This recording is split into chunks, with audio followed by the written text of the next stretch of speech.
જ્યારે પહેલી વખત મળ્યા ત્યારે 15 કલમ સુધી જોઈ ગયેલા અને 16મી કલમથી બાકી હતું. પણ આપણે અભ્યાસ શરૂ કરીએ તે પહેલાં ઈસુના નામમાં પ્રેમી સલામ બધાને પાઠવું છું. એક જ લીટીમાં 22 અને 23માં અધ્યાયનો સાર કહી દઉં. ઇઝરાયેલીઓ અને યહૂદીઓ પ્રભુને મૂકીને આડા રસ્તે ચાલ્યા, એની બે ઉપમા વડે આ અધ્યાય આપણી આગળ રજૂ કરવામાં આવ્યો છે. એટલે મોટી બેન નાની બેન અવળી ચાલીને પ્રભુએ શિક્ષા કરી. હવે આ 23મો અધ્યાય પૂરો થશે ત્યાં સુધી એ જ ચાલશે, ન્યાય, પ્રભુનો ન્યાય. પણ આજે મારે તમને વિશેષ એ ધ્યાન દોરવું છે કે ઇઝરાયેલી પ્રજા માત્ર મૂર્તિ પૂજા કરતી હતી એટલે પ્રભુ ગુસ્સે થાય એવું નહીં. એ એનાથી ગુસ્સે થવાય, પણ એકલું કારણ નહીં. બીજું કયું કારણ હતું? સામાજિક પાપ અને રાજકીય પાપ. આ બે નવા છે. એ બનતા સુધી કોઈ પાડક આપણને નહીં શીખવાડે. મૂર્તિ પૂજા બધા શીખવશે, પણ સામાજિક પાપ કયા? તો દરેક સમાજના રીત રિવાજ હોય. દાખલા તરીકે આપણી છોકરી હિન્દુમાં પરણીને જાય તો હિન્દુ રીત રિવાજ હોય. એ રીત રિવાજમાં જ્યારે આપણી છોકરી જાય ને ત્યારે પ્રભુને ના ગમે. આવા પાપ યહૂદી પ્રજા અન્ય જાતિ જાતે પરણી ત્યારે થતા હશે, એટલે પ્રભુને એ પસંદ પડ્યું નહીં. એ સામાજિક પાપ, સામાજિક રીત રિવાજોનું પાપ. પછી આવ્યું રાજકીય પાપ. તો રાજકીય પાપ છે રાજાઓને ને આગેવાનોને લાગે. કેમ? કારણ કે મારા પ્રભુએ પ્રબોધકો દ્વારા સ્પષ્ટ કહેલું કે હું સૈન્યનો દેવ યહોવા છું, હું તમારો રાજા છું, મારા પ્રમાણે તમારે ચાલવાનું, મને મૂકીને તમારે સંધિ નહીં કરવાની. તો આ રાજાઓએ શું કર્યું? પ્રબોધકોએ ના પાડ્યું તોય મિસર સાથે સંધિ કરી, આસુરીઓ સાથે સંધિ કરી અને ખાલદીઓ સાથે સંધિ કરી. તો એ ઉલ્લંઘન ખરું કે નહીં? પ્રભુએ ના કહેલું કે ભાઈ મારા સિવાય તમને કોઈની સાથે સલાહ શાંતિ કરવાની નહીં અને સંધિ કરવાની નહીં. પણ એમણે કરી એટલે 3 પાપ થયા. એમાંનું એક પાપ તો બધા શીખવાડે છે, મૂર્તિ પૂજાનું પાપ. એની પાછળ બધા ખપૂચીને પડે છે. પણ સામાજિક પાપ અને રાજકીય પાપ એ પણ આ પ્રજાને લાગુ પડે છે. એ હવે ધીરે ધીરે આવશે, પણ રૂપકમાં આવશે. એટલે હું કહીશ કે જુઓ ભાઈ, આ આવ્યું રૂપકમાં. દાખલા તરીકે પહેલું, પછી શરૂ કરું. વ્યભિચારનું પાપ, બરાબર? પણ વ્યભિચારનું પાપ કંઈ એવું ફેશન નથી કે બધા વ્યભિચાર કરવા નવરા હોય કે ગમે તેની સાથે સંબંધ બાંધે, એવું નહોતું. પણ વ્યભિચારનું પાપ એ ઇઝરાયેલી પ્રજાઓ પ્રભુને મૂકીને પ્રભુને ન ગમે એવાની સાથે સંગત રાખે, મિત્રતા રાખે, સંબંધ રાખે, ત્યારે જે ઠોકર વાગે એ પાપ. દાખલા તરીકે જુઓ તમે, દારૂડિયો હોય અને આપણે એની મિત્રતા રાખતા હોય તો એ સામાજિક છે, બાઇબલ પ્રમાણે નથી. પણ દારૂ પીવો નહીં એ તો પ્રભુએ કહ્યું છે, કારણ કે પ્રભુને ગમતું નથી. પાપ ક્યારે થાય? જ્યારે તમે પીવા લાગો ત્યારે. જ્યાં સુધી તમે વ્યસનમાં નથી આવતા ત્યાં સુધી સંગત ખરી, પણ તમે બચ્યા છો, પ્રભુ તમને ઉગારી લે છે. પણ એવો સંજોગો આવે કે જ્યારે તમે એમની સાથે પીવા લાગો ત્યારે એ પ્રભુની નજરમાં પાપ થયું, પરીક્ષણ થયું, તમારું પતન થયું. અને એ થાય જ. તમે ગમે તેટલા બહાદુર હોય ને, પણ એનો દાખલો તો મને લાગે છે ચોપડીમાં આપેલો છે ને મેં પણ આપેલો છે, અને જખારિયાના પુસ્તકમાં છે. જખારિયાના પુસ્તકને 1 મિનિટ હું તમને કહી દઉં. એમાં શું થાય છે કે જખારિયા કહે છે પ્રજાને કે આ પ્રજા પ્રભુને મૂકીને બીજાની સંગતમાં જાય છે ને એટલે પાપ કરે છે, તું એને સમજાય.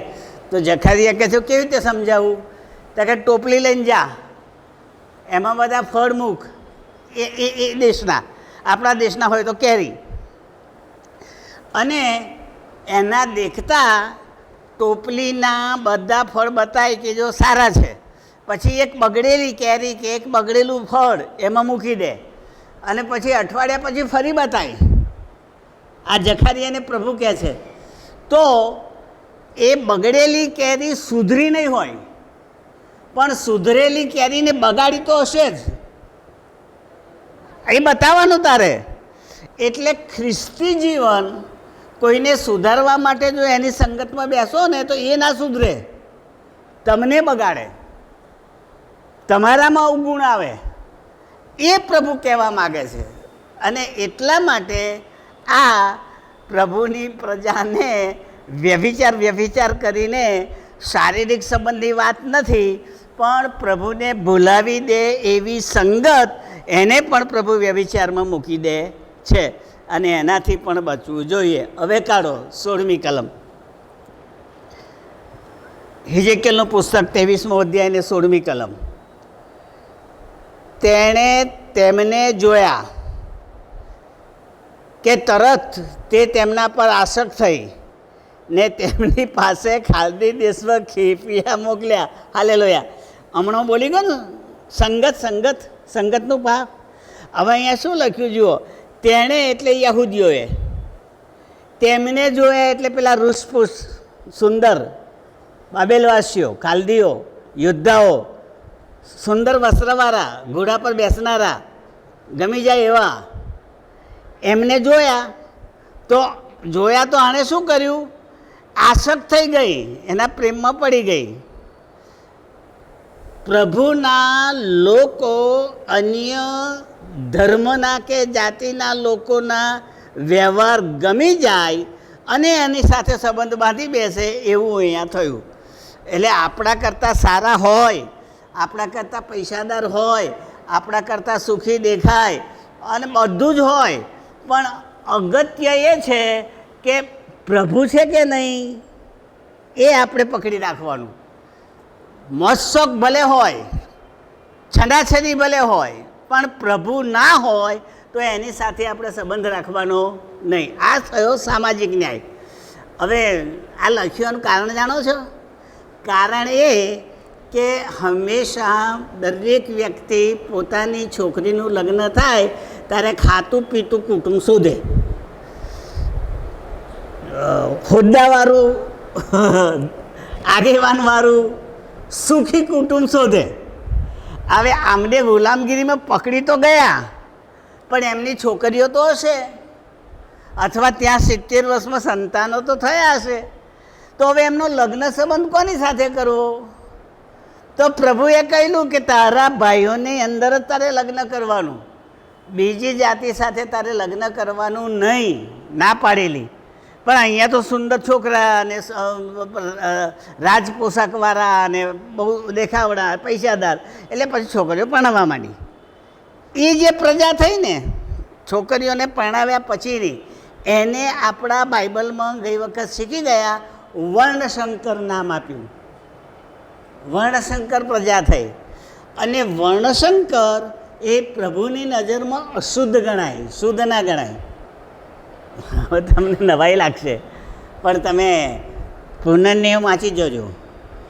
એમાં એવું કહ્યું કે ખેતરમાં જ્યારે તમે ખેડવા જાઓ ત્યારે બળદની જોડે ગધેડું નહીં બાંધવાનું ખેડતી વખતે. એ લોકો કદાચ ગધેડાથી ખેતી કરતા હશે કે બળદથી કરતા હશે, પણ બે એવા પ્રાણીઓને નહીં જોડવાના કે જે જુદા જુદા હોય. કેમ? તો યહોવાને ગમતું નથી પ્રાણીઓમાં પણ. અચ્છા, પછી તમે જે કપડાં પહેરો છો એમાં વર્ણશંકર ના હોવું જોઈએ, એટલે એક જ સૂતરવાળું હોવું જોઈએ. ઊન અને સૂતર ભેગું કરેલું ના પહેરાય, કાં તો ઊન કાં તો સૂતર. પણ આપણો જમાનો તો આવ્યો ટેરિકોટનનો, એટલે આપણે તો બાઇબલને ઊંચું મૂકી દીધું, કારણ કે આપણને તો સુંદર વસ્ત્ર પેલા જ ગમે છે. હવે ટેરિન અને કોટન ઉપર લખેલું હોય છે, આટલા ટકા ટેરિન ને આટલા ટકા કોટન, પણ લાગે સરસ તો આપણે પહેરીએ છીએ કે નથી પહેરતા. પણ મારા બાઇબલમાં તો સ્પષ્ટ લખ્યું છે કે એવું પહેરો તો પ્રભુને ગમતું નથી. આજે બધા દાખલા આપ્યા પહેરવા માટે નહીં, સમજવા માટે. પ્રભુને મિશ્ર વિશ્વાસી ને અવિશ્વાસી વાળું જીવન ભેગું થયેલું નથી ગમતું. કાં તો વિશ્વાસી કાં તો અવિશ્વાસી. તમે કાં તો પ્રકટીકરણ કહે છે તે પ્રમાણે શું કહે છે, કાં તો ગરમ રહે કાં તો ઠંડો રહે. હૂંફાળો નથી ગમતો મને. કેમ? હું થૂકી નાખીશ મારા મોંમાંથી, તારી કિંમત નહીં કરું. એટલે કાં તો તું મારામાં ટકીને મજબૂત બન, કાં તો મને છોડીને જતો રહે. હવે આપણે તો જો આપણા જીવનનો વિચાર કરીએ ને તો ઘડીકમાં ઠંડા ને ઘડીકમાં, એટલે હૂંફાળા જ છીએ. એટલે એક સમય આવશે કે પ્રભુ આપણને થૂંકી નાખશે. ના લાયક મેં તને કહ્યું ને, તું ભલે વળગી રહે પણ તું તો બે બાજુ ઢોલકી વગાડે છે, આમેય વગાડે છે ને આમેય વગાડે છે. એટલે પેલી કહેવત પ્રમાણે દૂધ અને દહીં બંનેમાં પગમાં રખાય નહીં. બે નાવડામાં મુસાફરી થાય નહીં પગ રાખીને, નહીં તો એક નાવડું આમ જાય ને એક આવડું ના જાય ને તમારા પગ ફસાઈ જાય. ખ્રિસ્તી વ્યક્તિઓએ ઈસુ સિવાય બીજા ઉપર ભરોસો કરવાનો પ્રયત્ન નહીં કરવાનો. કારણ કે એકને વળગી રહેવાથી આ બાઇબલ આપણને આશીર્વાદ આપે છે. અને યહોવાને મૂકીને આ બીજી જગ્યાએ ગયા એમાં આ લખેલું છે. ખાલદી દેશમાંથી ખેપિયા એટલે બોલાવનારા, આમંત્રણ આપનારા, એને ખેપિયા કહેવાય. રાજા જે માણસને બોલાવવા મોકલે એને ખેપિયા કહેવાય. તો ખેપિયા મોકલ્યા. 17મી કલમ. બાબિલવાસીઓએ આવીને તેની પાસે ઈશ્કની પ્રેમ સૈયામાં સૂતા, તેઓએ તેની સાથે વ્યભિચાર કરીને તેને ભ્રષ્ટ કરી ને તેમની સાથે ભ્રષ્ટ થઈ ને તેનું મન તેમના પરથી ઉઠી ગયું. સાંભળ્યો, બોલાવ્યા, આમંત્રણ આપ્યું. એમણે આવીને શું કર્યું? આમની છોકરીઓ સાથે સૂઈ ગયા. આવું આમાં લખ્યું છે. પણ હું માનું છું અહીંયા છોકરીઓ છે જ નહીં. અહીંયા તો રાષ્ટ્ર છે, સમરૂન રાષ્ટ્ર, યહૂદા રાષ્ટ્ર. અને એને બે બહેનો ગણી છે, એને છોકરી ગણી છે. એટલે શારીરિક છોકરી નહીં, ત્યારે રાષ્ટ્રની સાથે પેલા જોડાઈ ગયા અને રાષ્ટ્રની સાથે એમણે વ્યભિચાર કર્યો. સમજો, એની સાથે સૂઈ ગયા. એટલે જેમ છોકરીની સાથે સૂઈ જઈને વ્યભિચાર થાય છે, એમ અન્ય જાતિ આવીને આ યરૂશાલેમ અને સમરૂન બંનેની જાતિની સાથે ગોઠવણી કરી, સાથે રહ્યા, સંસ્કૃતિવાળા બનાવ્યા. એમ પ્રભુને ભૂલી ગયા અને બાલની પૂજા કરતા થયા. હવે આનો ઉત્તમ દાખલો આપું, કારણ કે આપણે તો બાઇબલ જાણીએ છીએ. યહૂદામાં મનાસા નામનો રાજા થયો, મનાસા. હવે પ્રભુનું યરૂશાલેમનું જે મંદિર, એને બધા પવિત્ર મંદિર કહેતા હતા. ત્યારે એ પેલા બાલની મૂર્તિ લાવ્યો અને યહોવાના મંદિરમાં મૂકી. આ મગજમાં યાદ રાખજો, યહોવાના મંદિરમાં કોઈ મૂર્તિ ના હોય, યહોવાની નહીં, કારણ કે એ તો નિરાકાર, એ દેખાય નહીં. તો મૂર્તિ કેવી રીતે મુકાય? જે દેખાતા જ નથી ને મૂર્તિ કેવી રીતે હોય? એટલે યહોવાના મંદિરમાં કોઈ મૂર્તિ નહીં. પણ આ મનાસાએ શું કર્યું? બાલની મૂર્તિ લાવી યરૂશાલેમના મંદિરમાં મૂકી અને કહ્યું, હવે આ યહોવા, આનું ભજન કરો. હવે એ પ્રભુની પ્રજા હતી. આખું રાષ્ટ્ર ઠોકર ખાધું યહૂદાનું રાજાના લીધે. તો એ રાષ્ટ્રીય વ્યભિચાર, એક વ્યક્તિનો નહીં, આખા રાષ્ટ્રે વ્યભિચાર કર્યો. અને મૂર્તિની પૂજા કરી એટલું નહીં, પણ પોતાના છોકરાને અગ્નિમાં હોમ્યો એ મૂર્તિની આગળ. બાઇબલમાં લખેલું છે. એણે પોતાના છોકરાને અગ્નિને આપ્યો, એટલે બાળ્યો, અર્પણ કર્યું. હવે પ્રભુની નજરમાં બહુ મોટું પાપ થયું. એટલે મનાસાને જાજુ ટકવા ના દીધો અને પ્રભુએ મારી નાખ્યો તાત્કાલિક. એનું રાજ બહુ ચાલ્યું નહીં. પણ આવું બાઇબલમાં આપણને એટલા માટે બતાવે છે કે પ્રભુને ન ગમે એવું રાજકીય કામ પણ વ્યભિચારમાં આવે, સામાજિક કાર્ય પણ વ્યભિચારમાં આવે, અને મૂર્તિ પૂજા એટલે ધર્મવાળું કામ પણ મૂર્તિ પૂજામાં, એટલે ધાર્મિક, સામાજિક અને રાષ્ટ્રીય, રાજકીય એ બધા ભ્રષ્ટાચાર આમાં છે. અને એટલા માટે આપણી આગળ આ ખુલ્લું લખવામાં આવ્યું છે. વર્ણન પેલું છે પણ લાગુ રાષ્ટ્રને પડે છે. પછી લખ્યું તેનું મન તેના પરથી ઉઠી ગયું, એટલે પછી આ પ્રજાનો અણગમો થઈ ગયો. પહેલાં ભાઈબંધી કરી, એની સાથે રહ્યા, પછી બાબેલવાસીઓએ એમને નડ્યા, કારણ કે પછી મન ઉઠી ગયું. આવું બાઇબલમાં થયું છે. જો આપણે યાદ રાખીએ, દાઉદ રાજાનો દીકરા અબશાલોમની બેન, સાંભળજો, એના ભાઈને એની સાથે પ્રેમ થયો. એટલે એના ભાઈ કયો? સગી માનો નહીં, બીજી માનો. દાઉદ રાજાને ઘણી પત્નીઓ હતી, એટલે અબશાલોમની માનો દીકરો નહીં, પણ બીજી પત્નીનો દીકરો, પણ ભાઈ તો ખરો ને દાઉદનો. એટલે તો એને એની બેન પર પ્રેમ થયો. બાઇબલ કહે છે કે મને રોટલો બનાવી આપે તો હું ખાઉં. અને રોટલો બનાવવાનો થયો ત્યારે એને પકડી અને કહ્યું કે મારી સાથે સૂઈ જા. પેલી દીકરી કહે છે, એની બેન, કે આ તો ઈશ્વરની આગળ ખોટું છે, વ્યભિચાર છે, તું તારા બાપને કહે, મને પરણાવશે તારી સાથે. પણ એણે ના માન્યું. હવે આજનું હું બોલું છું તે આમાં એનું મન ઉઠી ગયું, એ પણ બોલી રહ્યો છું હું, એમને એમ નથી બોલતો. પછી જ્યારે એની સાથે શરીર સંબંધ બાંધ્યો ત્યાર પછી બાઇબલ કહે છે કે જેટલો આશિક થયેલો એટલો તિરસ્કાર થઈ ગયો, એટલો બધો અણગમો થયો કે એની બેનને કાઢી મૂકી. અને દાઉદ રાજાને જ્યારે ખબર પડી ત્યારે ગુસ્સો ચડ્યો, પણ દાઉદ રાજા એને શિક્ષા ના કરી, પણ અબશાલોમે એના ભાઈને મારી નાખ્યો. હું જે કહેવા માગું છું ત્યાં ખોટો પ્રેમ, દેખાડાવાળો પ્રેમ, વાસનાવાળો પ્રેમ ટકે નહીં, આજે ને કાલે જતો રહે. એટલે ઈશ્વર આપણને શીખવાડે છે, તમે જેને પ્રેમ કરો છો એ પ્રેમ નથી. તમારે પ્રેમ સમજવો હોય તો દેવે તમારા પર જે પ્રેમ કર્યો એને સમજો. આ બાઇબલનું વાક્ય બોલ્યો. આપણે જેને પ્રેમ કહીએ છીએ એ પ્રેમ નથી, પણ દેવે જેને પ્રેમ કર્યો કયો છે એ ખરો પ્રેમ. તો દેવે કયો પ્રેમ કર્યો? તો યોહાનની લખેલી સુવાર્તાના 3 અધ્યાયમાં દેવે જગત પર એટલો બધો પ્રેમ કર્યો કે એને પોતાનો એકનો એક દીકરો આપ્યો. એ સારું કે જે કોઈ એના પર વિશ્વાસ કરે એનો નાશ ના થાય પણ અનંત જીવન પામે. મને બચાવવા માટે દેવ પોતાના દીકરાને મોકલે, એનું નામ પ્રેમ. એમાં કોઈ જાતનો સ્વાર્થ નહીં, બચાવ આપવા માટે કરેલો પ્રેમ, આને સાચો પ્રેમ કહેવાય. પણ આપણા પ્રેમ એ શારીરિક વાસનાવાળા હોય છે, એટલે અમુક સમય સુધી ટકે, પછી ટકતો નથી.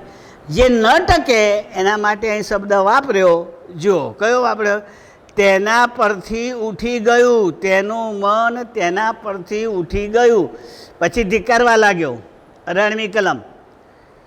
એમ તેણે ખુલ્લી રીતે વ્યભિચાર કર્યો ને પોતાની નગ્નતા ઉઘાડી કરી. ત્યારે જેમ મારું મન તેની બેન પરથી ઉઠી ગયું તેમ તેના પરથી ઉઠી ગયું. મોટી બેનને પહેલી છોડી દીધી, હવે નાની બેનને પણ રાજાએ છોડી દીધી. એટલે નાની બેન એટલે યહૂદા અને મોટી બેન એટલે ઇઝરાયલ. ઇઝરાયલનું પાટનગર સમરૂન અને યહૂદાનું પાટનગર યરૂશાલેમ. યરૂશાલેમ નાની બેન. તો પહેલું બાબેલવાસીઓ ખાલદીઓએ સમરૂનને હરાવ્યું, એની સાથે મજા કરી, એનું લૂંટી લીધું, એની સાથે થાય એવા વ્યવહાર કર્યા. પછી વારો આવ્યો સમરૂનનો, અરે યરૂશાલેમનો, યહૂદાનો.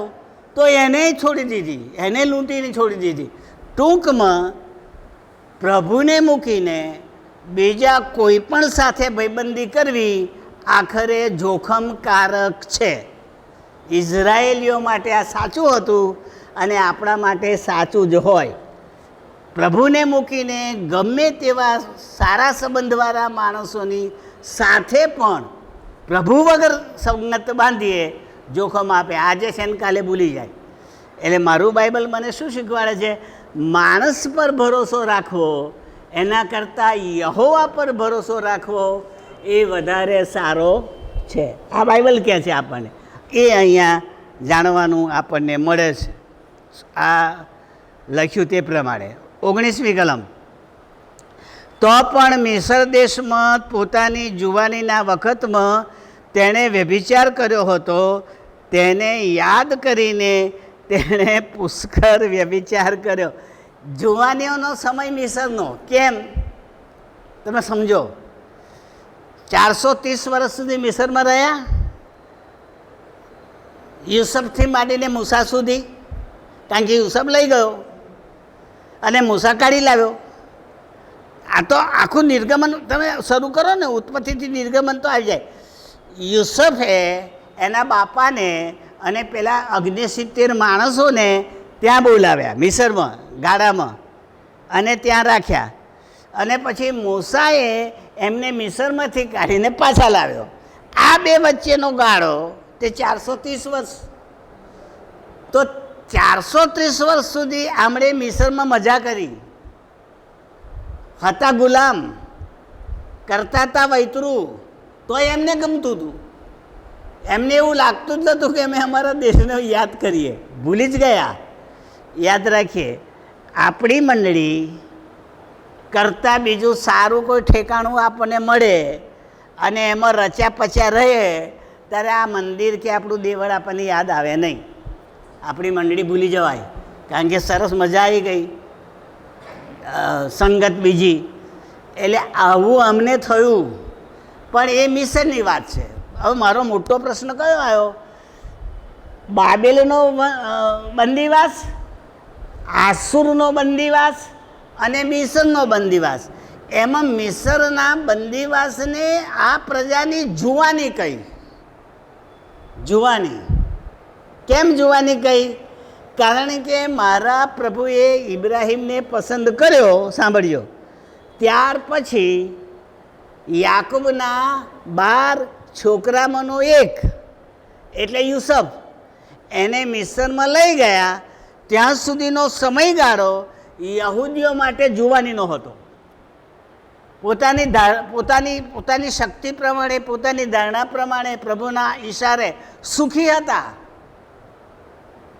એમને તે વખતે દુઃખ નહોતું, પણ મિસરમાં ગયા પછી દુઃખ પડ્યું. એટલે હું જે કહેવા માગું છું, એ પ્રજાનો સુખમય સમય એ મિસરમાં જતા પહેલાં હતો, અને એટલે એને જુવાનીનો સમય કહેવાય. આપણી તાજગીનો સમય જુવાનીનો ગણાય, કારણ કે સભા શિક્ષક કહે છે આપણને, તારા જુવાનીના દિવસોમાં તારા સર્જનહારનું સ્મરણ કર, અને માઠા દિવસ આવ્યા પહેલાં એનો સ્વીકાર કરી લે. હવે માઠા દિવસ એટલે ગઢપણ. ભાઈ માનો કે ના માનો, બાળકો હોય તો એ ગઢપણમાં માઠા દાડા જ આવે.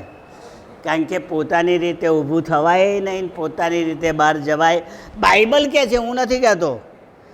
બાઇબલ શીખવાડે છે એવા દાડા આવશે કે તારા ઘરના આંગણાનો ઉમરો તને પહાડ જેવો લાગશે. પહાડ જેવો એટલે કે બારણું ઓળંગતી વખતે જે હોય ને, એને ધારી રહીને કૂદીને જવાનું તને અઘરું પડી જશે. કોઈક સહારો જોઈશું. એટલે આવી સ્થિતિ બાઇબલમાં ગળપણ માટે બતાવી છે. તો પછી ગળપણનો સાથી કોણ?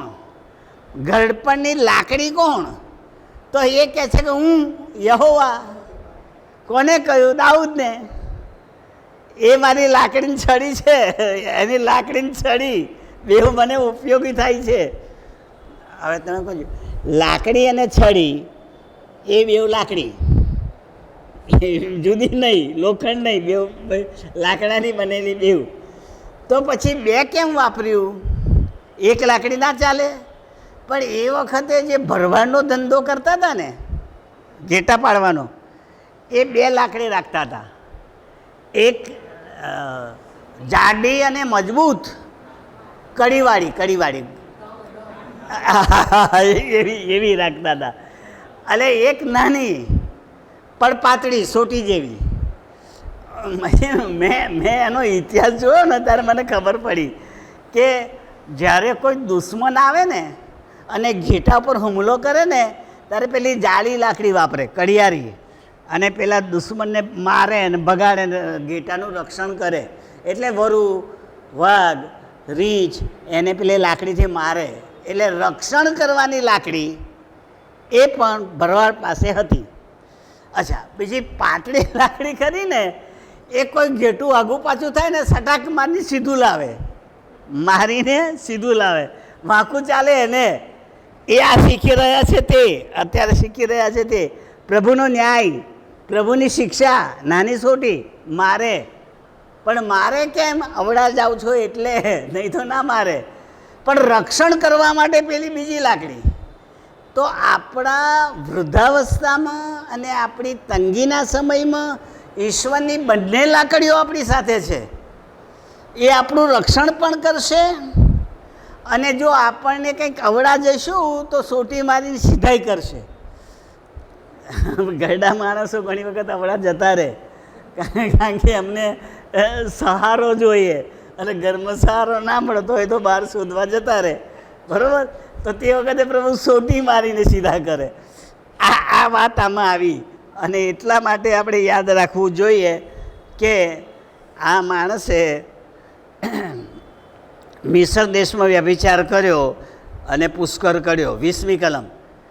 તેના પોતાના આશકો જેમની કાયા ગધેડાની કાયા જેવી છે ને જેમનું બીજ ઘોડાના બીજ જેવું છે, તેમના પર તે મોહિત થઈ. એટલે બળવાન, ગધેડા જેવી મજબૂત અને ઘોડા જેવી બળવાન જે પ્રજા હતી એના પર આ પ્રજા મોહિત થઈ અને કૌટુંબિક સંબંધો બાંધ્યા. ભાઈ, આ તો સામાન્ય છે. આપણા કરતાં સારું ઘર હોય તો આપણે સામાન્ય રીતે સંબંધ બાંધી બેસીએ. તે વખતે વિચાર નથી કરતા કે આ ખ્રિસ્તી છે કે નથી. પણ અહીં તો ચોખ્ખું કહે છે કે ભાઈ તારે આ ના કરવું જોઈએ, તું તારું સંભાળ, ખ્રિસ્તી છે તો ખ્રિસ્તીમાં. પણ પેલું તો આપણને ગમતું હોય તો. એટલે આપણા સામાજિક વ્યવહારોમાં પણ ઈશ્વર દખલ કરે છે અને આપણને ચેતવે છે. આ યાદ રાખજો. એટલે મજબૂત અને ઘોડા જેવી તાકાતવાળી પ્રજા હતી. 21મી કલમ. એમ તારી યુવાવસ્થાના સ્તનોની દીટડીઓ મિસરીઓએ છોલી, તે વખતની લંપટતાનું તે પુનરાવર્તન કર્યું છે. જે ભૂલ તે મિસરમાં કરી, 430 વર્ષ પછી પ્રભુએ તને છોડાવી, ત્યાર વળી પછી 70 વર્ષમાં ફરી એનું એ કરે છે, તો સુધરી કોણ કહેવાય? એટલે પેલી કહેવત છે ને કે વાંદરો ગરડો થાય તોય ગુલાટ ભૂલે નહીં. એમ ખ્રિસ્તીઓ ગમે તેટલા સુધરી જાય તોય પેલી ગુલાટ મારવાનું રહી જાય. આમાંથી આપણને મળે છે કે પ્રભુએ તને બચાવ્યો, પ્રભુએ તને ઘર આપ્યું, પ્રભુએ તને રાજ આપ્યું, પ્રભુએ તને એનો છોકરો કે છોકરી બનાવ્યા. આટલું બધું કર્યું તો બીજું શોધવા ગઈ, એમને ના વળગી રહી. ટૂંકમાં મારા મત પ્રમાણે વિશ્વાસુ અને પ્રમાણિકતા પ્રભુ સાથે જાળવવા પડે. પ્રભુ સાથે જો તમે અવિશ્વાસુ બનો, અપ્રમાણિક બનો તો વ્યભિચાર થઈ જ જાય. તમે ઈચ્છો કે ના ઈચ્છો. દેવ પ્રત્યે વફાદારી અને દેવ પ્રત્યે પ્રમાણિકતા, આ આપણા જીવનમાં કાયમી રહેવું જોઈએ. તો બચાય, નહીં તો બચાય નહીં. આ જોખમ છે, એ યાદ રાખજો. અચ્છા, હવે 22મી કલમથી યરૂશાલેમને જે શિક્ષા થઈ એની વાત છે નાની બેનને. એ માટે હે ઓહલીબાહ એટલે યરૂશાલેમ, પ્રભુ યહોવા કહે છે કે તારા જે આશકો પરથી તારું મન ઉઠી ગયું છે તે સર્વને હું તારી સામે ખડા કરીશ ને હું તેઓને ચોગરદથી તારી સામે લાવીશ. જેનાથી આ કંટાળી અને પ્રભુએ એને છોડાવી અને વળી પાછું રાજ આપ્યું તો પણ પ્રભુને મૂકી દીધા. એટલે પ્રભુ શું કહે છે? ફરી બોલાવીશ, ફરી પકડાઈશ, ફરી શિક્ષા કરીશ. હવે તમે જુઓ, આપણા દૈનિક જીવનમાં પણ આપણે ઘણી બધી વખતે આવું કરીએ છીએ. એ ક્યાં બન્યું? પેલા મિસરમાંથી નીકળ્યા અને કનાન દેશમાં જતા હતા. આ એક આખો મર્મ છે. મહેરબાની કરીને મર્મને યાદ રાખજો. એ મિસરે જાય ખાડીમાં અને યહૂદીઓએ જાય ભાડમાં. મને એની સાથે કોઈ સંબંધ નથી, પણ મારું બાઇબલ કહે છે મિસર એટલે પાપની ગુલામી. આવું મને કહે છે. તો મને પણ પાપની ગુલામીમાંથી જો પ્રભુ કાઢતા હોય તો એનો અર્થ તો મિસરમાંથી કાઢ્યા જેવો જ થયો. કારણ કે જો એ પાપની ગુલામી હોય તો મને પાપમાંથી પ્રભુએ કાઢ્યો, એ તો 100% સાચી વાત છે. પણ પાપમાંથી કાઢ્યા પછી, મિસરમાંથી કાઢ્યા પછી રસ્તામાં શું કર્યું? ખાવાની લાલસા થઈ, ખોરાકની. અને પ્રભુએ એમને ખાવાનું આપ્યું, પણ એ પહેલાં એમણે માગણી શાની કરી? આના કરતાં તો મારું મિસર સારું હતું. માછલી ખાવાની મળતી હતી, લસણ ખાવાનું મળતું હતું, ડુંગળી ખાવાની મળતી હતી, મસાલો હતો. હવે આવો સ્વાદ તો આપણે નથી કરતા, કરીએ છીએ ને. એમને મિસરનો સ્વાદ આવ્યો અને પ્રભુ ગુસ્સે થયા. એમને માંસ પણ આપ્યું, અન્ન પણ આપ્યું, મસાલો ના આપ્યો. મારા બાઇબલમાં તો નથી, તમને મળે તો મને કહેજો. મને મસાલો આપ્યો એવું નથી. એટલે આપણા જીવના ચટકા એ પ્રભુને પસંદ નથી. આ યાદ રાખજો. મારે તો ખાઈ લેવું, પણ એના માટે પ્રભુને મૂકીને જુદી જગ્યાએ જમવા જવું જોઈએ નહીં. શરીર પ્રભુનું મંદિર છે, એની જરૂરિયાત મારો પ્રભુ જાણે છે અને એ અવશ્ય પૂરું પાડશે. પણ એમાં તમે આ ચટકા જેને કહેવાય, મસાલાના ચટકા, એ ખોરાક નથી. એ આપણને મનને ગમે છે એટલે ખાઈએ છીએ. જૈન સાધુ હોય ને, જૈન સાધુ, એ ભિક્ષા માગવા પેલું લઈને નીકળે ને, કમંડળ જેવું કશું, અક્ષય પાત્ર કહે છે કે, પછી એક જગ્યાએ દાળ આપતા હોય ને તો એ બીજું વાસણ ના રાખે, એમ જ દાળ લે. બધું એમ લે, બધું. તો સ્વાદ રહે અને છતાં એ ખાઈને જીવે. પણ આપણા બ્રાહ્મણો અહીં પેલો ખોડો લઈને ફરે ને, એમાં જાત જાતના ખાના હોય, જાત જાતના ખાના જુદા જુદા. ભાઈ શું છે? લોટ આમાં આપ, મગ આમાં આપ, દાળ આમાં આપ, જાત જાતના ખાના રાખ્યા હોય. કેમ? કારણ કે ઘેર જઈને પછી એ જુદું જુદું સ્વાદિષ્ટ બનીને ખાવાનું. એ તો કોઈ બ્રાહ્મણનો ખડીયો એવો લટકાયેલો હોય ને, જોજો, મહેરબાની કરીને જોજો. કારણ કે જોયા વગર નહીં ખબર પડે. અલગ અલગ ખાનામાં અલગ અલગ વસ્તુ એ સ્વીકારે. આ જમાનામાં નથી, પણ કોઈ જગ્યાએ મળે તો જોજો, બરાબર? મેં તો જોયું છે એટલે કહું છું, નહીં તો નહીં. સારું, એક નાની વાત તમને કહી દઉં, બહુ નાની, પછી આગળ જઈએ. એક શેઠ હતા ને, એની દુકાનમાં 2 નોકર હતા. એ નોકરને પગાર બહુ ઓછો આપે, પણ શું કે સાંજે આ દુકાન વાળવાની અને એનું જે કંઈ વળેલું નીચે વેળેલું હોય, એનો ઢગલો હોય, એના 2 ભાગ ભરીને વેચી લેજો, એ તમારું. પગાર તો તમને આપું છું, આપીશ, બહુ ના આપે. હવે થયું શું? એ જે વાળીને જાય ને, એના 2 ભાગ કરે ને 2 નોકર લઈ જાય. પછી એક નોકર બીજા નોકરના ત્યાં ગયો ને, ત્યાર તો એના ત્યાં તો દાળ ભાત શાક સરસ સરસ ખાવાનું મળ્યું. મગની દાળ મળે, તુવરની દાળ મળે, મઠની દાળ મળે, એવું ખાય. પેલો કહે છે મારા કે કશું આવતું નથી, આ કંઈથી લાવે છે? તો આ ચોરી લાવતો હશે દુકાનમાંથી. એટલે એણે શેઠને ફરિયાદ કરી કે શેઠ સાહેબ, આ તમારા દુકાનમાંથી ચોરી કરે છે. શેઠ વિશે કે આ તો વફાદાર છે, પ્રમાણિક છે, કદી ચોરી કરે નહીં. એટલે શેઠે કહ્યું સારું હું તપાસ કરીશ. પછી તપાસ કરીને ત્યારે શું થયું, જેણે ફરિયાદ કરેલી ને એની પત્ની આળસુ હતી. એટલે એ પેલું જે આવે ને એને સૂંપડીને સાફ કરીને બધું દળીને એ જે બન્યું તે બનાવે, એ જેવો રોટલો થાય એવો, કશું જુદું નહીં. પણ પેલો બીજો નોકર હતો ને પત્ની બહુ બહુ હોશિયાર હતી. એ દાળ જુદી કરે, મગ જુદા કરે, પેલા ચોખા જુદા કરે, બધા દાણા જુદા કરે અને પછી બનાવે. એ પેલાને ખબર નહીં, પણ શેઠે તપાસ કરી ત્યારે ખબર પડ્યું કે આ પત્નીના ચમત્કારથી ખાય છે. બાકી આપું છું તો બેઉને સરખું. અને એટલે બાઇબલ કહે છે સદગુણી સિંહ એ યહોવા તરફથી મળે છે, માણસ તરફથી મળતી નથી. આજે બાઇબલ કેટલું સરસ આપણને એકબીજાની સાથે જોડી આપે છે. તો આ વાત કંઈથી નીકળી, આમાંથી નીકળી. જુઓ કહે છે કે તારી સામે ખડા કરીશ, પાછા બોલાવીશ ને તને હેરાન કરશે. 23મી કલમ. એટલે બાબિલવાસીઓને, સર્વ ખાલદીઓને, પકોદને, સોઆને, કોઆને ને જે એમની સાથે સર્વ અસુરીઓને, એ સર્વ મનમોહક જુવાન સુબાઓ તથા અમલદારો, એ સર્વ ઘોડેસવાર સરદાર તથા મંત્રીઓને લાવી. આ નામ આવે ને એ બધાએ આમની પર હુમલો કરેલો, આમને હેરાન કરેલા ને અમને પકડી ગયેલા. એમાં બાબેલાએ આવ્યો, ખાલદીઓએ આવ્યો ને આસુરે આવ્યો. અને આ બધા નામ આસુરીઓના છે. એટલે એને હું પાછા બોલાવીશ અને તને શિક્ષા કરીશ.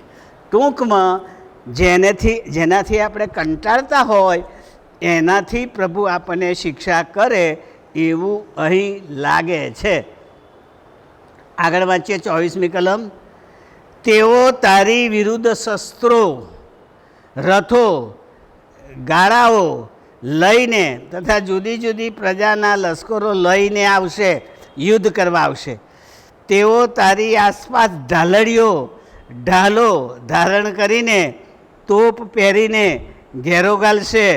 હું ન્યાય કરવાનું કામ તેમને સોંપીશ ને તેઓ પોતાને યોગ્ય લાગે તે પ્રમાણે તારો ઇન્સાફ કરશે. એટલે લશ્કર આવ્યું, યરૂશાલેમને ઘેરી લીધું, એનું વર્ણન આપ્યું, એ લશ્કરનું વર્ણન આપ્યું. પણ ન્યાય કોણ કરશે? તો પ્રભુ કહે છે હું એમને કહીશ, તું કર, તું શિક્ષા કર. એટલે ઘણી વખતે પરમેશ્વર આપણને સીધા કરવા માટે આપણા ભાઈને ઊભો કરે, તો એ સીધો કરે ને અવરો ચાલે છે, અને એ આપણને સીધો કરે. આવું ઘણી બધી વખતે બને છે. અને અહીંયા પણ પ્રભુએ આપણને ચેતવણી આપી છે. 25મી કલમ. હું મારો કોપ તારા પર રેડી દઈશ અને તેઓ તારા પર કેર વર્તાવશે, એટલે જુલમ કરશે. તેઓ તારા નાકને કાપી લેશે અને તારા બાકી રહેલા તરવારથી પડશે. તેઓ તારા દીકરાઓને પકડી લેશે અને તારા બાકી રહેલાઓને અગ્નિથી ભસ્મ કરશે, એટલે વિનાશ કરશે. પણ અહીંયા નાક કાપી લેવાની વાત આવી ને, આ યાદ રાખજો. એ ખાલદીઓમાં કોઈ ગુનો કરે ને, ખાસ કરીને વ્યભિચારનો, આ યાદ રાખજો. યહૂદીઓમાં વ્યભિચાર કરે ને તો એને પથ્થરે મારવાના. ઈસુ કહે છે, ઈસુની પેલી વ્યભિચારમાં પકડાયેલી સ્ત્રી આવે છે ત્યારે કહે છે કે મૂસાએ કહ્યું છે કે પથ્થરે મારવાની, ત્યારે ઈસુ કહે છે પાપ ના કર્યું હોય મારો, કોઈ નથી મારતું. એટલે પથ્થરે મારવાનો રિવાજ યહૂદીઓમાં હતો. અને યાજકની છોકરી ખોટું કરે ને, વ્યભિચાર કરે, તો યાજક ધર્મગુરુ કહેવાય. અને એના ઘરમાં જ્યારે આવું થાય ને ત્યારે એની આબરૂ ગઈ કહેવાય. એટલે એ છોકરીને બાળી નાખવાની, ત્યાં પથ્થરા નહીં મારવાના, ત્યાં બાળી નાખવાની. એ પણ બાઇબલમાં છે. બાઇબલમાં હશે તો હું છાંટી ઠોકીને કહીશ, કારણ કે હું ગુનામાં નથી. તો બાળી નાખવું અને પથ્થરા મારવા એ કામ યહૂદીઓના સમાજમાં હતું. પણ ખાલદીઓ શું કરતા હતા? કોઈ સ્ત્રી વ્યભિચાર કરતા પકડાય તો એના નાક અને કાન કાપીને જીવતી રવા દેવાની. એટલે લોકોમાં શરમવાળી બની જાય, શરમજનક. જે જુએ તે નાક અને કાન વગરનું જુએ એટલે કે આ પાપી સ્ત્રી છે, આ મારી નાખવાની વાત ત્યાં નથી. તો ઇજ્જત જાય, માનહાનિ થાય એવી શિક્ષા હતી. આવા લોકો ત્યાંથી આવ્યા છે તો પ્રભુ યાદ દેવડાવે છે, તારા નાકને કાન કાપી લેશે કારણ કે તું મને મૂકીને બીજાની સાથે ગઈ. યહોવા કહે છે ટૂંકમાં તારી ઇજ્જત જશે, તારી આબરૂ જશે, પેલા લોકો તારી આબરૂ લેશે જે લડવા આવ્યા તે. ઈશ્વરની વિરુદ્ધ જનારા લોકોની પરિસ્થિતિ આબરૂહીન થઈ જાય છે. આ આપણે મનમાં રાખીને જીવવાનું છે. આગળ વાંચીએ 26મી કલમ. વળી તેઓ તારા વસ્ત્ર પણ ઉતારી લેશે એટલે લૂંટી લેશે, ને તારા સુશોભિત આભૂષણોનું હરણ કરશે એટલે દાગીના લઈ લેશે. એમ હું તારામાંથી તારી લંપટતાનો અને મિસર દેશમાંથી આણેલા તારા વ્યભિચારનો એવો અંત આણીશ કે તું તારી નજર તેમના પર નાખશે નહીં અને મિસરનું સ્મરણ કદી કરશે. મૂર્તિ પૂજા સૌ પહેલાં યહૂદી લોકોને મિસરે શીખવાડેલી. જો કારણ કે પહેલો બંદીવાસ મિસરનો છે, પછી પેલા આવે છે. એટલે મૂર્તિ પૂજા ઇઝરાયલમાં હતી જ નહીં, પણ લાવ્યા ક્યાંથી? તો મિસરમાંથી. એની વાત જવા દો ને, પકડી જાય ને ગુલામગીરીમાં જાય ના છૂટકે એમને કહેવું કરવું પડે આપણને, બરાબર. પણ સુલેમાન રાજાના વખતમાં તો એને હેરાન કરનારો કોઈ નહોતો, શાંતિ હતી, સમૃદ્ધિ હતી. તોય એણે મિસરના રાજાની છોકરી જોડે લગ્ન કર્યું અને એ છોકરી એના દેવ લઈ અને યરૂશાલેમ આવી. આવું બાઇબલમાં લખેલું છે. અને અવરચંડુ શું કર્યું? સુલેમાને પોતે એની રાણી માટે દેવના મંદિરમાં એ મૂર્તિ મૂકવાની વ્યવસ્થા કરી આપી. તું તારે અહીં આવીને ભજન કરજે. હવે પ્રભુ યહોવાના મંદિરમાં પેલા મિસરના દેવ આવ્યા તો આ પાપ થયું, પવિત્રતા ના જળવાઈ. પણ કેના કારણે? લગ્નના કારણે. કારણ કે એ તો સબળ હતો, પણ એને પેલી છોકરી ગમી. મને એક જણે કહ્યું કે સાહેબ સુલેમાન રાજા તો આખી પૃથ્વી પર સૌથી બુદ્ધિશાળી નહીં, એના જેવો બુદ્ધિશાળી તો કોઈ થયો જ નથી. ત્યારે એણે આવું શું કર્યું? આવું પૂછતા હોય બુદ્ધિશાળી, આપણા કરતાં બુદ્ધિશાળી, તો એણે આવું કેમ કર્યું? પછી મેં એને કહ્યું, મેં કોઈ રાજનીતિ વાપરી. એને મિસરની છોકરી સાથે સંબંધ નહોતો બાંધવો, પણ મિસરના રાજા સાથે સગપણ કરવું હતું. મુશ્કેલીમાં મદદ કરે ને પાડોશી રાજ્ય મદદ કરે તો સગપણ કરવું હતું. એટલે એની છોકરી સાથે એણે લગ્ન કર્યું. પણ ભલે રાજનીતિ પ્રમાણે એણે સાચવવા માટે લગ્ન કર્યું, પણ થયું તો ઊંધું. દેવ તો આવ્યો એટલે મૂર્તિ પૂજા તો થઈ. એ ક્યારે નડ્યું? એ ગરડો થયો ત્યારે. જ્યાં સુધી શક્તિશાળી હતો ત્યાં સુધી નથી નડ્યું, પણ ગરડો થયો ત્યારે આખું મંદિર મૂર્તિઓથી ભરાઈ ગયું. દરેક રાણીએ પછી તો અંદર આવીને પોતપોતાની મૂર્તિની પૂજા કરી. અને મારું બાઇબલ કહે છે કે મરી ગયો ત્યારે યરૂશાલેમનું મંદિર સૌથી ભ્રષ્ટ થઈ ગયું. એટલે આ અગત્યનું છે. શરૂઆતમાં નાનું પાપ ભવિષ્યમાં મોટું રૂપ ધારણ કરી લે છે. એટલે ચેતવણી આપણને પ્રભુ આપે છે, એ ભૂલવું જોઈએ નહીં.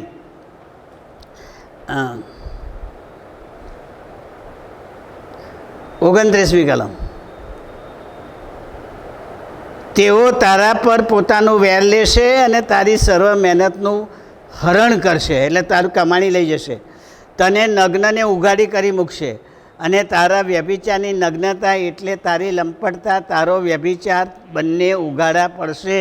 એટલે ગરીબ પણ થઈ જઈશ અને ઇજ્જત વગરની પણ થઈ જઈશ.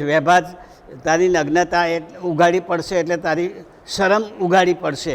બેશરમ બની જઈશ. 30મી કલમ, તે વંઠી જઈને વિદેશીઓનું અનુકરણ કર્યું છે, તેને લીધે તું તેઓની મૂર્તિઓથી ભ્રષ્ટ થઈ છે, માટે એ દુઃખો તારા પર ગુજારવામાં આવશે. કેમ દુઃખો આવ્યા?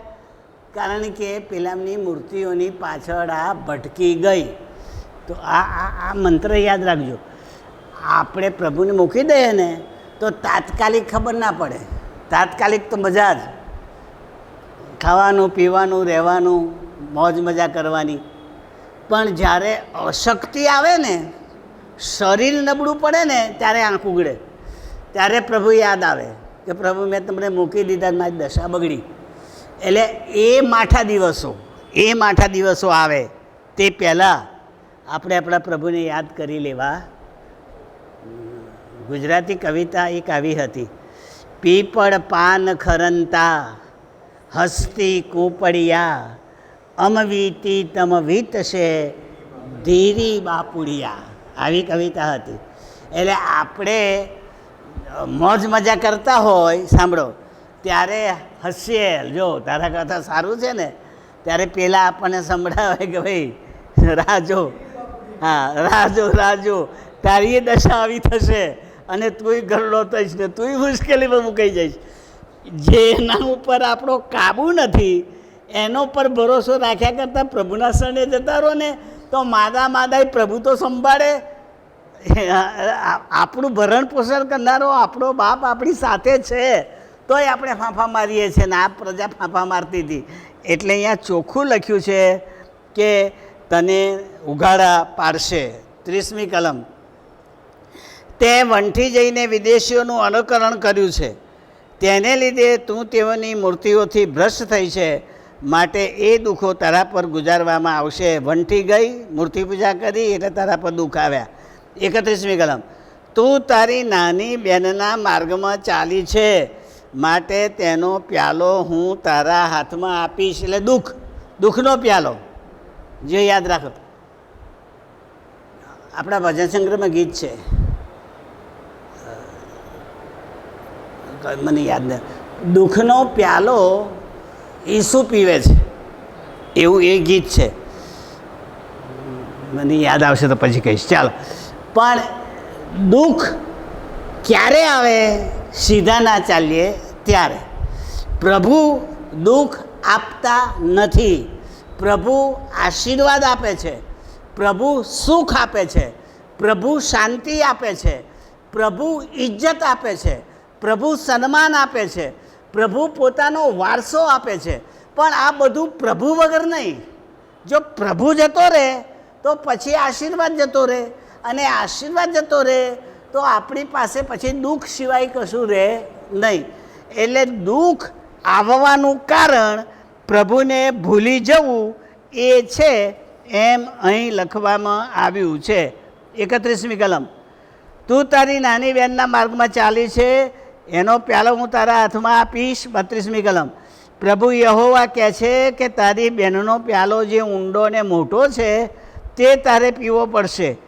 તિરસ્કાર સહિત તારી હાંસી થશે, તું તુચ્છકાર સહિત તારું હાસ્ય થશે, અને પ્યાલામાં બહુ માય છે. પ્યાલો એટલે સુખ, દુઃખનો પ્યાલો, પણ બહુ મોટું દુઃખ. જ્યાં જાય ત્યાં તમારી, અને તમે જોજો, હું બહારના ઇતિહાસ તરીકે બોલું છું. 1948 પહેલાં, 1948ની મે મહિનાની 6મી તારીખ પહેલાં આખી દુનિયામાં યહૂદીઓ વેર વિખેર થઈ ગયેલા, અને એમાં જર્મનીએ તો એમનો દાટ વાળી નાખ્યો. તમે વાંચજો ઇતિહાસ. ગેસ ચેમ્બરોમાં મોકલીને મારી નાખ્યા. એ આંકડો જ્યારે બહાર આવ્યો ત્યારે 60 લાખ યહૂદીઓને મારી નાખેલા એમણે એક દેશે. હવે આ કેટલો મોટો કડવો પ્યાલો, કેટલું મોટું દુઃખ યહૂદીઓને પર પડ્યું ને ભોગવ્યું. એ તો ભલું થજો પ્રભુનું કે પછી યુનોએ ઠરાવ કર્યો ને ઇઝરાયેલ આપ્યું ને આખા જગતમાંથી પાછા આવીને રહ્યા, નહીં તો એમનું વતન જ ના હોત, વતન વગરની પ્રજા થઈ ગઈ હોત. પણ પ્રભુએ વતન આપ્યું અને આજે શક્તિશાળી છે, પણ મારો કહેવાનો અર્થ એ છે કે બહુ મોટો ઊંડો ભરપૂર દુઃખનો પ્યાલો એ પ્રજાએ ભોગવ્યો છે. અને ઇતિહાસ શિક્ષક તરીકે હું જાણું છું જેટલી સતાવણી પ્રજાની થઈ છે એના કરતાં વધારે સતાવણી યહૂદીઓની થઈ છે. સતાવણી બધાની થઈ છે પણ યહૂદી જેટલી સતાવણી બીજા કોઈની થઈ નથી. એટલે એ આપણને બાઇબલ શીખવાડે છે કે આવું થશે, વિનાશ થશે અને તને મોટા માપમાં દુઃખ મળશે. 33મી કલમ, તું તારી બેન સમરૂનના પ્યાલાથી એટલે કેફ તથા ખેદથી અચંબા તથા વિનાશથી ભરપૂર થશે. એટલે કેફ પણ ચડે ને ખેદ પણ થાય. હવે આ યાદ રાખજો, દારૂ પીએ ને એટલે ઘેન ચડે, એને કેફ કહેવાય. કેફ મગજ ઘૂમવા લાગે, પણ પછી મગજ ઘૂમવા લાગે પછી જે આવે ને એ ખેદ. ઉતરી જાય ને પછી જોવા જેવી, મગજે જોવા જેવું, હાલતે જોવા જેવી અને ફજેતી. ભાઈ આ તો મેં જોયેલું છે. પીનારા પોતાને રાજાપાઠમાં માને, મારા જેવું કોઈ નહીં. ઉતરી પછી તો કૂતરા જેવું એનો કોઈ ભાવલા પૂછે. આ બાઇબલ કહે છે આપણને ખેદ અને શોક એ પ્રભુ આપશે, તું મારાથી દૂર જઈશ. એટલે તું મોજ શોકની અંદર ખોટું કર તો એના તારે વિનાશથી ભરપૂર થવું પડે. 34મી કલમ, તું તે ચૂસીને પી જશે. હાલેલુયા. અહીંયા ચૂસીને પી જવું જે છે ને, જ્યારે માણસ દારૂ પીવે ને પછી થઈ રહે ને તો અન્નઠું ટીપું હોય એને ચાટી ખાય, એને ના જવા દે. ભાઈ આ તો પીનારાને ખબર, કારણ કે એને એવી તલપ લાગી હોય, ટીપું છોડે નહીં. એને બાઇબલ ચૂસીને પીવું કહે છે. પ્રભુનો કોપ જ્યારે આ પ્રજા પર આવ્યો ત્યારે એમનાથી ના રહેવાય એવી દશા એમની થઈ ગઈ. અને એટલે પ્રભુ ચેતવે છે કે મારા વગર તમે દુઃખી થશો, એટલે મને મૂકીને ચાલ્યા ગયા છો તો પાછા આવ્યો. તું તેના ઠીકરા પણ ચાવી કાઢશે. જે ખાવાનું કે પીવાનું મળે એનું જે ઠીકરું હોય એ પણ ચાટી ખાય, એ પણ પી જાય અને ખાઈ જાય. કારણ જરાય રવાના દે, એમ એ કહેવા માગે છે.